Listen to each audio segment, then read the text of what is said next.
नमस्कार, मैं हूं दीपाली राणा। आप देख रहे हैं फ्यूचर एक्सप्रेस और मार्केट के एक्शन पर नजर रहेंगे। कुछ इंटरेस्टिंग ट्रेड्स भी आपके लिए लेकर आएंगे। हमारे साथ आज मोतीलाल ओसवाल के रुचित जैन बने हुए हैं, साथ ही नंबर्स पर भी बातचीत करेंगे। मैरिको के नंबर्स आए हैं, कंपनी के सीईओ पवन अग्रवाल हमारे साथ कनेक्टेड रहेंगे आगे शो में नंबर्स के हाइलाइट्स पर चर्चा करने के लिए। लेकिन सबसे पहले लेकर आते हैं इस समय का मार्केट का एक्शन आपके सामने, जहां पर आज के बाजार में इंटरेस्टिंग मूव्स देखने को मिल रहे हैं। सेलेक्ट पॉकेट्स हैं जो काफी अच्छा परफॉर्म करते हुए दिखाई दे रही हैं। शुरुआत करते हैं निफ्टी के साथ, जो कि दायरे में कारोबार करते हुए दिखाई दे रहा है। इस समय 1/4% से ज्यादा की बढ़त निफ्टी में देखने को मिल रही है। हरे निशान में कारोबार। बैंक निफ्टी अंडर परफॉर्म करते हुए 0.5% की गिरावट है यहाँ पर। निफ्टी बैंक 54,800 के आसपास ट्रेड कर रहा है, दिन के लोअर लेवल्स के आसपास। इंटरेस्टिंग मूव्स देखने को मिल रहे हैं मिड कैप्स में, जहां पर एक आउट परफॉर्मेंस है। हालांकि आज मिड कैप स्मॉल कैप्स में आपको मिड कैप्स में ज्यादा बाइंग इंटरेस्ट देखने को मिल रहा है। डे हाई पर इंडेक्स 1.25% की मजबूती के साथ, स्मॉल कैप इंडेक्स में भी 0.5% से ज्यादा की बढ़त देखने को मिल रही है। क्योंकि मिड कैप्स में अच्छी बाइंग है, स्मॉल कैप्स में खरीदारी है, इसीलिए मार्केट की वृद्धि पॉजिटिव दिखाई दे रही है। 1804 स्टॉक हैं जो तेजी के साथ कर रहे हैं ट्रेड, 748 स्टॉक्स हैं जो कि गिरावट के साथ कर रहे हैं ट्रेड। अगर सेक्टोरल परफॉर्मेंस भी देखेंगे ना, तो लाल निशान में सिर्फ आपको 3 ही सेक्टर्स दिखाई देंगे, Nifty bank, Nifty PSU bank index और निफ्टी फाइनेंशियल्स। तो आज फाइनेंशियल्स में इंटरेस्ट नहीं है ट्रेडर्स का, यहाँ पर लाल निशान में ट्रेडिंग हो रही है। बाकी सभी सेक्टर्स हरे निशान में है। सबसे ज्यादा बाइंग देखने को मिल रही है निफ्टी एनर्जी में, स्पेशली जो ऑयल मार्केटिंग कंपनीज है वहां पर कच्चे तेल की गिरावट का इंपैक्ट देखने को मिल रहा है। रिलायंस पार्टिसिपेट कर रहा है। निफ्टी एफएमसीजी 1% ऊपर है। निफ्टी मेटल में 1% की बढ़त देखने को मिल रही है। ऑटोज में भी ऑलमोस्ट 1% के गेंस हैं। निफ्टी फार्मा, आईटी, रियल्टी में भी हरे निशान में ट्रेडिंग होते हुए दिखाई दे रही है। तो ये तो फिलहाल मार्केट का एक्शन हुआ। अब नजर डालते हैं डेटा पर और शुरुआत करते हैं इंडेक्स के साथ। निफ्टी बैंक निफ्टी के आंकड़े आपके सामने लेकर आते हैं और देखते हैं ट्रेडर्स किस तरीके की स्ट्रैटेजी आज के मार्केट में फिलहाल बना रहे हैं। तो निफ्टी के नंबर्स आपके सामने। अगर आप निफ्टी के कॉल्स देखेंगे तो 24,400 की कॉल में 76 लाख का ओपन इंटरेस्ट है, 21 लाख का बदलाव। 24,500 की कॉल में 1.5 लाख का ओपन इंटरेस्ट है, 67 लाख का बदलाव है। और 24,600 की कॉल में 88 लाख का टोटल ओपन इंटरेस्ट, बदलाव देखने को मिल रहा है 33 लाख का। तो कॉन्सेंट्रेशन 24,500 की कॉल में सबसे ज्यादा। वहीं अगर आप पुट किस तरफ आंकड़े देखेंगे तो 24,300 की पुट में 86 लाख का ओपन इंटरेस्ट, 38 लाख का बदलाव। 24,200 की पुट में 58 लाख का ओपन इंटरेस्ट, 26 लाख का बदलाव। वहीं 24,100 की पुट में 35 लाख का टोटल ओपन इंटरेस्ट, बदलाव 15 लाख का। तो 24,300 24,500 इसके बीच में निफ्टी घूमता हुआ फिलहाल दिखाई दे रहा है और शायद यही रेंज सस्टेन करते हुए दिखाई दे। आगे हम रुचित की राय भी लेंगे इस पर। अब दिखाते हैं आपको निफ्टी बैंक के आंकड़े आज के कारोबार के, वहां पर क्या रुझान देखने को मिल रहा है। क्योंकि लैक लस्टर ट्रेड्स हैं, थोड़ा प्रेशर भी निफ्टी बैंक में देखने को मिल रहा है। एफएनओ हीट मैप भी आपको दिखाएंगे। निफ्टी बैंक इस समय 0.5% नीचे ट्रेड कर रहा है, दिन के लोअर लेवल्स पर 54,868 के लेवल्स पर। एफएनओ हीट मैप दिखाते हैं तो ये बुलिश है, क्योंकि 85 स्टॉक से जहां पर तेजी की पोजीशंस बनी है, 102 स्टॉक से जो शॉर्ट कवरिंग के सहारे चल रहे हैं, 16 स्टॉक से जहां पर शॉर्ट बिल्डअप हुआ है, 18 स्टॉक से जहां पर तेजी की पोजीशंस समेटी जा रही हैं। कौन सी हैं ये स्टॉक्स, लेकर आते हैं आपके सामने एक एक करके। तो लॉन्ग बिल्डअप कहां हुआ है? अदानी टोटल गैस 13% ऊपर, अदानी ग्रीन में 8.5% के अप मूव, एचपीसीएल 7.5% ऊपर के, इंडस्ट्री 5.5% ऊपर, बीपीसीएल 4.5% ऊपर।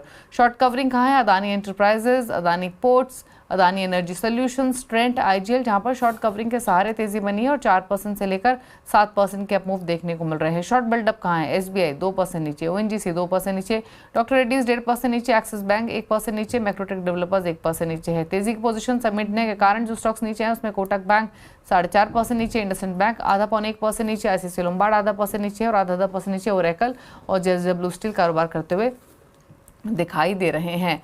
अब ट्रेडिंग स्ट्रैटेजीज आपकी क्या हो सकती है, इस पर करते हैं बातचीत। रुचित नमस्कार, बताइए पहले तो निफ्टी पर आपकी राय, क्या दायरा आप देख रहे हैं, कोई ट्रेडिंग अपॉर्चुनिटी इंडेक्स पर बन रही है या छोड़ दें? जी नमस्ते, वेरी गुड आफ्टरनून। वेल, अगर पिछले 4 ट्रेडिंग सेशन से देखें तो निफ्टी कहीं ना कहीं 24,500 24,550 नो इस रेंज में थोड़ा रेजिस्टेंस ले रहा है। जो एग्जैक्टली 61.8% रिट्रेसमेंट लेवल है हमने जो पिछला पूरा करेक्शन देखा था ऑल टाइम हाई से 21,700 का लो उसका। सो हमें लग रहा है कि यहाँ पे अब इंडेक्स फ्रंट पे हम थोड़ा सा एक कंसोलिडेशन फेज देखेंगे, जहाँ पे जो हम ऑलरेडी एक अच्छा अप मूव देख चुके हैं उसको थोड़ा सा कंसोलिडेट करेगा मार्केट्स। और आप ओपन इंटरेस्ट भी देखेंगे 24,500 के स्ट्राइक प्राइस पे, जो ये वीकली सीरीज है उसमें एक हाईएस्ट ओपन इंटरेस्ट वहां पे बिल्टअप है और नीचे 24,300 के स्ट्राइक प्राइस पे पुट में हुआ है बिल्टअप देखने को मिला है। सो इंडेक्स फ्रंट पे कोई इधर साइड बड़ा मूव नहीं लग रहा है। 24,300 24,500 से 550 आई थिंक इसी रेंज से हम थोड़ा कंसोलिडेशन होते हुए देखेंगे। बट ये सब देखेंगे तो मार्केट ब्रेथ आज अच्छा हेल्दी है और मोर एक स्टॉक स्पेसिफिक अपॉर्चुनिटीज लेंगे तो ज्यादा बेटर ट्रेड सेटअप्स दिख रहे हैं। तो इंडेक्स पे कोई फ्रेश ट्रेड सेटअप नहीं है, बट लेकिन हम डेफिनेटली ये रेंज देख रहे हैं जहाँ पे 24,450 से 24,300 इसी रेंज में थोड़ा कंसोलिडेशन रह सकता है। और बैंक निफ्टी पर राय क्या है? क्या बैंक निफ्टी थोड़ा और नीचे आ सकता है? थोड़े यहाँ पर जो तेजी थी उसके बाद कंसोलिडेट कर रहा है, तैयार कर रहा है खुद को नए अप मूव के लिए, कैसा लग रहा है बैंक निफ्टी का मूव अगर डेटा को भी समझेंगे इनफैक्ट तो? जी, अगर इनफैक्ट आप पिछले 6-7 ट्रेडिंग सेशन से देखेंगे तो मार्केट्स में जो भी अप मूव आया है ना, उसमें बैंकिंग स्पेस में इतना बड़ा कंट्रीब्यूशन नहीं रहा है। ऑल्दो एक ओवरऑल एक काफी हेल्दी ट्रेंड हमने अप्रैल सीरीज में बैंक निफ्टी में देखा था, बट कुछ नए बिल्डअप्स हमको मई सीरीज में अब तक बैंक निफ्टी में देखने को नहीं मिला है। सो यहाँ पे 55,300 से 55,400 ये इमीडिएट रेजिस्टेंस है बैंक निफ्टी के लिए, और नीचे 54,600 के आसपास एक सपोर्ट बना हुआ है। सो आई थिंक यहाँ पे भी सिमिलर व्यू है कि कोई बड़ा करेक्शन प्राइस वाइज नहीं है, बट एक टाइम वाइज करेक्टिव फेज हम नो ये दोनों इंडाइसेस में देख रहे हैं, तो कुछ टाइम वाइज करेक्शन कंटिन्यू रह सकता है। ओके, चलिए अब स्टॉक्स पर आ जाते हैं और करते हैं बातचीत। बताइए, शुरुआत कर लेते हैं उन ट्रेड्स के साथ जहां पोजीशंस आप बना सकते हैं। बताइए आपके आपके रिकमेंडेशंस क्या हैं रुचित? तो दो स्टॉक्स है जहाँ पे खरीदारी साइड की सलाह है। एक तो आईटी स्पेस में से कोफोर्ज में बाइंग की सलाह रहेगी। हमने नो रिसेंटली आईटी में एक लोअर लेवल से पुल बैक मूव देखा है, जहाँ पे टेक्निकली कोफोर्ज में एक बुलिश फ्लैग पैटर्न का फॉर्मेशन हुआ है। और आप डेरिवेटिव्स के डेटा भी देखेंगे तो यहाँ पे down side price wise immediately ये सीरीज में काफी लिमिटेड लग रहा है। सो कोफोर्ज में 7,350 के नीचे स्टॉप लॉस रख के खरीदारी करने की सलाह है, 7,850 के अराउंड के टारगेट्स के लिए। और मेरा दूसरा पिक जो रहेगा वो डिफेंस स्पेस में से भारत इलेक्ट्रॉनिक्स में रहेगा। इनफैक्ट काफी सारे डिफेंस स्टॉक्स में हमने एक अच्छी तेजी ऑफ लेट देखी है। Price volume action cash segment में काफी स्ट्रांग है, और डेरिवेटिव्स के सेगमेंट में भी देखेंगे तो पिछले हफ्ते अच्छे बिल्टअप्स हमने बनते हुए देखे थे। तो भारत इलेक्ट्रॉनिक्स करंट लेवल्स पे काफी पॉजिटिव लग रहा है। तो करंट लेवल्स पे यहाँ पे 309 के नीचे स्टॉप लॉस रख के खरीदारी करने की सलाह रहेगी 325 के टारगेट्स के लिए। ओके, तो भारत इलेक्ट्रॉनिक्स 315 पर ट्रेड कर रहा है और यहाँ पर एक ट्रेड आप खरीदारी की तरफ ले सकते हैं। यही ट्रेड रहेंगे रुचित या एक और ट्रेड रहेगा आपकी तरफ से? जी, आज दो ही ट्रेड रहेंगे। ओके, तो दो ट्रेड्स यहाँ पर रुचित ने आपको रेकमेंड किए हैं। रिकैप करते हैं फटाफट से इन ट्रेड्स का, नोट कर लीजिए अगर आपने कोई भी ट्रेड मिस किया है तो भारत इलेक्ट्रॉनिक्स तो एक ट्रेड है ही, और दूसरा है कोफोर्ज। कोफोर्ज में आप देखिए किस तरीके का इंटरेस्टिंग मूव देखने को मिल रहा है। कुछ मिनटों के दौरान यहाँ से एक सर्ज आया है स्टॉक में। इस समय डेज हाई पर आ चुका है 7563 के लेवल्स पर। यहाँ एक पोजिशन बना सकते हैं। 7585 पर फ्यूचर्स ट्रेड कर रहे हैं 2.5% ऊपर। 7850 के लाइकली टारगेट के लिए खरीदे। वहीं बीएल के फ्यूचर 316 पर है अभी, 316.80 पर। 325 के लाइकली टारगेट के लिए खरीद के चलें। स्टॉप लॉस आपको 309 का मेंटेन करना होगा। अच्छा, एक बार एमएनएम का स्टॉक लेकर आते हैं। थोड़ी देर पहले अर्निंग्स है, अर्निंग्स आने के बाद स्टॉक थोड़ा वॉलेटाइल जरूर हुआ, लेकिन स्ट्रेंथ अभी भी होल्ड कर रहा है। रुचित, एक बार देखिए स्टॉक पर, बताइए एक अपटिक्स आते हुए दिखाई दिए स्टॉक में, फिलहाल 2973 के लेवल्स, क्या व्यू है इन स्तरों से? ये ऑटो एज अ होल देखेंगे तो इतना सेक्टोरल आउट परफॉर्मेंस इस तेजी में ऑटो स्पेस में नहीं रहा है। बट यस, लो लेवल से जो मार्केट की रिकवरी आई है उसमें market performer Mahindra and Mahindra with in the space जरूर है। अब इंपॉर्टेंट हर्डल है 3,000 के आसपास, जहाँ पे पिछले कुछ समय से कॉल राइटिंग की पोजीशंस कॉल ऑप्शंस में भी एक अच्छे बिल्टअप है। तो काफी इंपॉर्टेंट है हमें क्लोजिंग बेसिस पे 3,000 के ऊपर का ब्रेकआउट देना। अगर 3,000 के ऊपर का क्लोजिंग ये स्टॉक में आता है सो मोस्टली ये और जो शॉर्ट कवरिंग ये स्टॉक में हो सकती है, और फिर 3,100 के आसपास भी स्टॉक जा सकता है। तो इमीडिएटली फिलहाल मोमेंटम थोड़ा पॉजिटिव है। 2850 का सपोर्ट है, 3,000 का रेजिस्टेंस है। तो एग्जिस्टिंग पोजीशंस है तो होल्ड करने की सलाह रहेगी। 2850 के नीचे स्टॉप लॉस रखे, और अगर 3,000 के लेवल्स के ऊपर ब्रेकआउट आता है तो फिर फ्रेश बाइंग के लिए भी स्टॉक को कंसिडर कर सकते हैं। ओके, तो ये राय रही आपके लिए एमएनएम पर, फिलहाल दिन के ऊपरी स्तरों पर ट्रेड करते हुए। ये आप देख रहे हैं फ्यूचर एक्सप्रेस। अब बात करते हैं मैरिको की। नंबर्स पर बातचीत करने के लिए हमारे साथ मैनेजमेंट मौजूद है। पहले नंबर्स के हाइलाइट्स दिखाएं आपको। तो चौथी तिमाही में कंपनी की आय 20%, मुनाफा 8% बढ़ा है, और एबिटा ग्रोथ में 3% से ज्यादा की ग्रोथ देखने को मिली है। वॉल्यूम ग्रोथ 7% रही है। नंबर्स पर बातचीत करने के लिए हमारे साथ कंपनी के सीएफओ पवन अग्रवाल मौजूद है। पवन जी नमस्कार, स्वागत है आपका। तो एज एक्सपेक्टेड नंबर्स तो अच्छे रहे हैं, लेकिन मार्जिन अंडर प्रेशर रहे हैं। ये मार्जिन पर प्रेशर के पीछे के कारण और क्या आउटलुक है यहाँ से गोइंग फॉरवर्ड मार्जिन पर? Thank you, it's a pleasure to be here. Yes, अगर हम क्वार्टर 4 के नतीजे को देखें तो काफ़ी स्ट्रॉन्ग परफॉर्मेंस रहा। जैसा कि आपने भी कहा कि यस, रेवेन्यू ग्रोथ बहुत स्ट्रॉन्ग थी, with 20% revenue growth and 7% volume growth, and this is a 14 quarter high in both volume and revenue. In fact अगर इंटरनेशनल बिजनेस की बात करें तो वहाँ पे भी 16% ग्रोथ देखने को मिली। जहाँ तक प्रॉफिटेबिलिटी का सवाल है, yes there been a bit of a margin pressure, but इसके बावजूद भी हमने 8% की प्रॉफिट ग्रोथ दी है। और अगर आप देखो तो सारे रॉ मटेरियल्स के प्राइसेस में काफी सिग्निफिकेंट इंक्रीज थी। अगर मैं कोपरा की बात करूँ तो अप्रोक्सीमेटली 50% हाई था। अगर मैं आरबीओ की बात करूँ तो फुल ईयर लेवल पे अप्रोक्सीमेटली 25% हाई था। सो देयर फोर, और हमने जो प्राइस इंक्रीज ली है वो not exactly in line with the cost push, and therefore we have absorbed some of the cost push, and therefore margins are a little bit under pressure. But we believe this pressures are transient. अगले एक quarter में थोड़ा pressure रह सकता है, but इसके बावजूद हमारी कोशिश ये रहेगी कि हम हेल्दी प्रॉफिट को डिलीवर करें। अच्छा, आगे के बिजनेस आउटलुक पर आपके कमेंट्स क्या रहेंगे? डोमेस्टिक मार्केट में तो ग्रीन शूट्स दिखना शुरू हुए हैं, लेकिन अगर हम डोमेस्टिक वर्सेस इंटरनेशनल बिजनेस को देखें तो किस तरीके के ग्रोथ ट्रेंड्स एग्जिस्टिंग क्वार्टर में दिखाई दे रहे हैं? डोमेस्टिक बिजनेस की अगर मैं बात करूं तो हमने अप्रोक्सीमेटली 7% वॉल्यूम ग्रोथ डिलीवर करी है, और इंडिया बिजनेस से 23% के आसपास रेवेन्यू ग्रोथ डिलीवर करी है। और ये काफी काफी स्ट्रॉन्ग है, because if you look at it we been improving. पिछले क्वार्टर में हमने 6% की वॉल्यूम ग्रोथ दी थी, उसके पहले 5% वॉल्यूम ग्रोथ दी थी, इससे continuously improving trajectory, so that's very very reassuring. And again इसमें भी अगर मैं डिफरेंट सेगमेंट्स की बात करूं तो Parachute coconut oil is about 22% growth, Saffola edible oil is again 26% growth, value added hair oil में भी हम सीक्वेंशियल इंप्रूवमेंट देख रहे हैं। सो प्लस इनफैक्ट जो नए पोर्टफोलियो, जो diversified portfolio foods and premium personal care including digital first brands, they also have been growing very very rapidly. Similarly अगर इंटरनेशनल बिजनेस की बात करूं तो ये 16% की constant currency growth, again a very strong performance.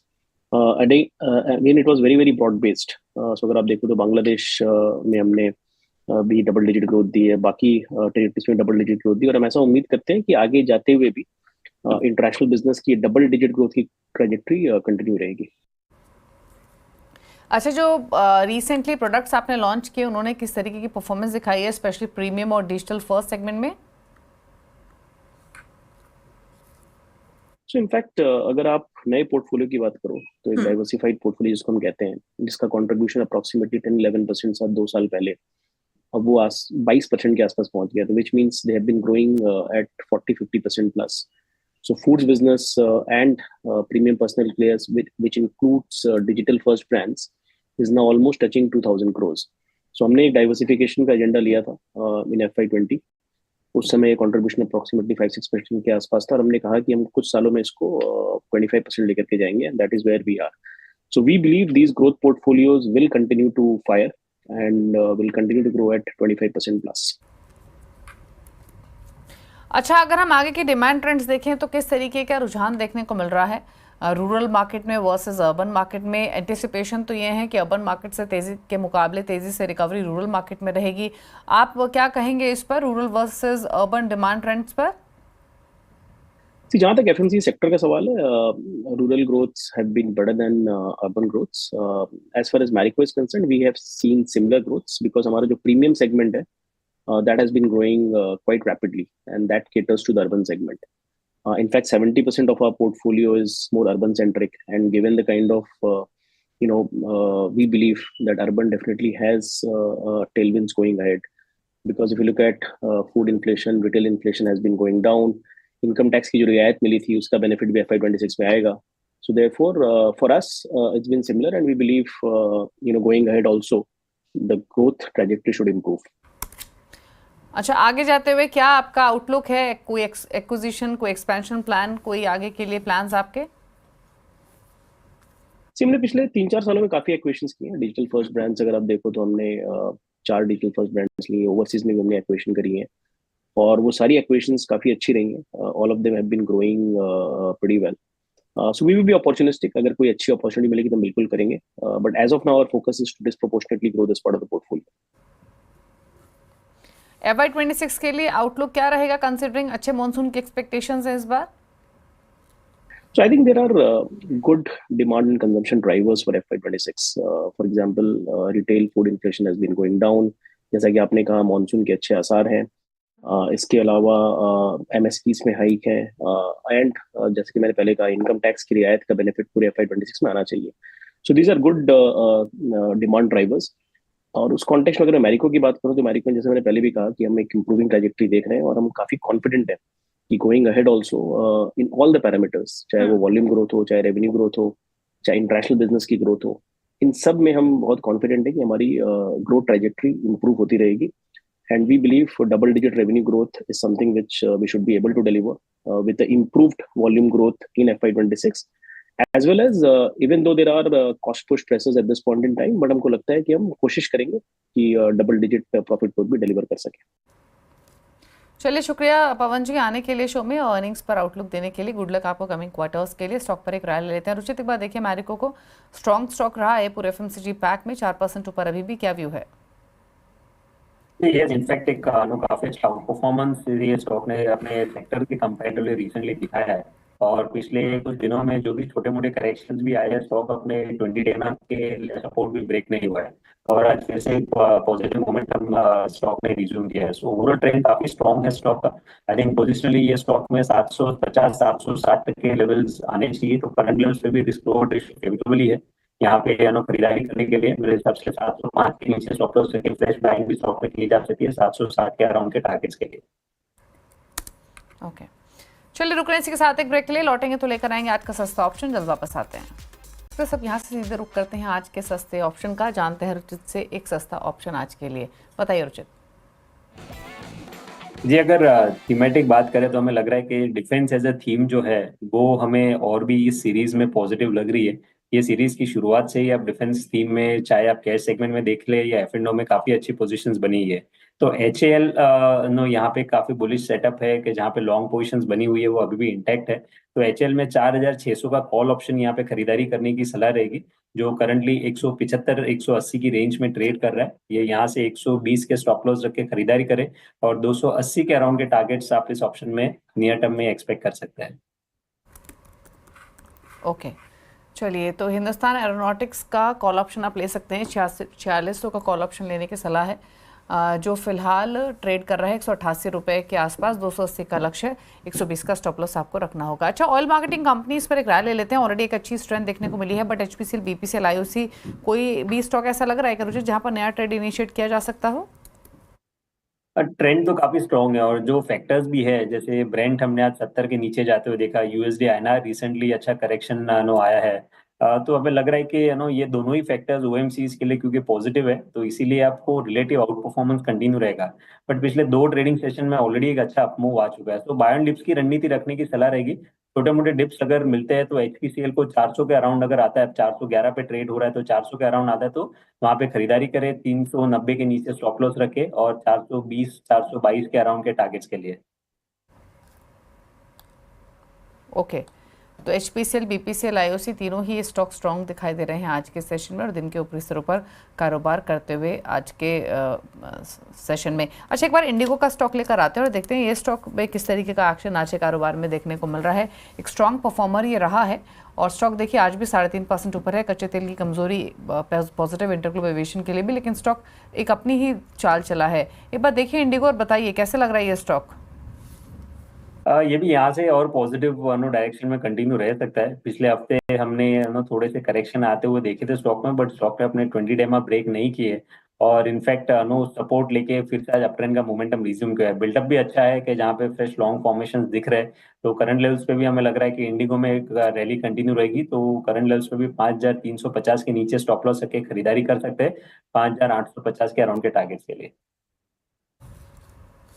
Okay चलिए, तो ये राय रही इंडिगो पर। शुक्रिया आपका रुचित आने के लिए शो में और सभी स्ट्रैटेजीज शेयर करने के लिए थैंक यू सो मच। इसी के साथ फ्यूचर एक्सप्रेस में तो इतना ही। ब्रेक के उस पर आप देखिए सास बहुआ सेंसेक्स। नमस्कार।